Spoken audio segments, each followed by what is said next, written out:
How to know when you are a bad leader.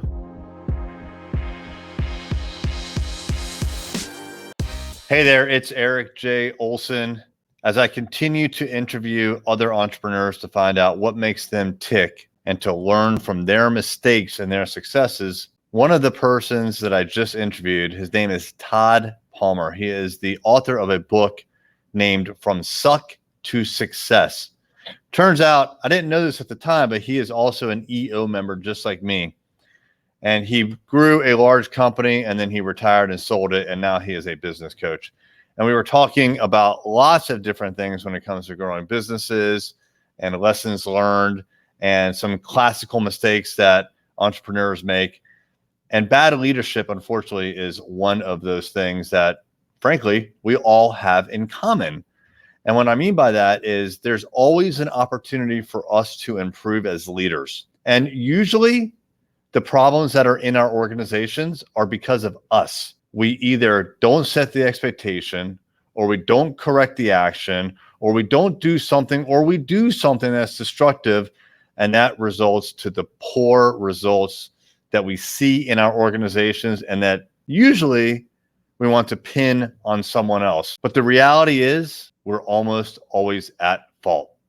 Check out this clip from my recent live with Todd Palmer. Let's maybe like rewind just a little bit to when you were having issues. I'm curious, for you and in your situation, some of the symptoms, were they, you mentioned like maybe not addressing some people or situations quick enough or directly enough. What was it more kind of avoidance for you, or was it even destructive things, or a little of both? Great question. It's a little bit of both.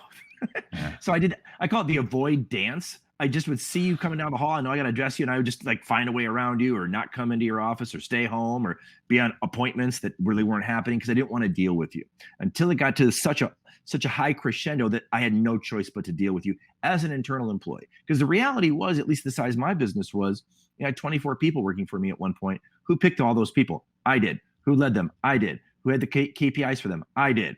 It was, if they weren't succeeding, it's because I brought them into my world. Yeah. And so what the story I told myself was, I'm a failure as leader because I've picked poor people. Well, the reality was I probably did pick some poor people. The other part of it was I didn't give them the proper metrics, the proper KPIs, and the proper roadmap to be successful. That's on me as the leader. So part of it was to avoid that. And I always would tell myself that, nice people don't fire people. Nice people don't have uncomfortable conversations. Nice people don't upset people. It goes back to childhood. Go along to get along. Children are to be seen and not heard. Well, the reality was I wasn't doing my job as a leader. My job as a leader is to lean into those uncomfortable conversations with massive curiosity. So it would look something like this. Erik, you've been a great performer for the organization for the last 3 years. Last 6 months, it's really been tough. Tell me what's going on for you versus, you're underperforming. You got 30 days to turn this around. You're on the chopping block. Well, the first thing you're going to go to is fight or flight. You're going to want to get out of there. You're like, I'm going on Indeed and ZipRecruiter. I'm going to put my resume out. Yep. You're not going to fire me. I'm going to quit first. That's right. I had to learn how to lead. That's what the coach taught me. As entrepreneurs, a lot of us get into being an entrepreneur because we don't want a boss. Sometimes what we need is someone to lead us, mentor us, and guide us. That's where the coach or the other people in our community come in. I needed to learn those things. No, you're absolutely right. And it's interesting being, the owner of a business, the CEO, because you don't get performance reviews anymore. The only real performance reviews that you get are kind of indirect when you lose a client, or you lose a good employee, or even a bad employee, right? But when something bad happens and you have to figure out what problem was there and whether you contributed, and almost always you contributed to that problem. Hey there, it's Erik J. Olson. I wanted to let you know about my book, $1 Million Journey, How to Launch a 7-Figure Business. This is the story of what it took for me to go from freelancer with no clients, no employees, no revenue, to growing $1 million business.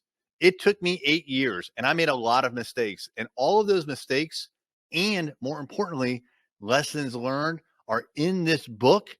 And we have chapter takeaways, 5 to 15 takeaways that you could apply right now to your business. Check it out on Amazon, $1 Million Journey by me, Erik J. Olson.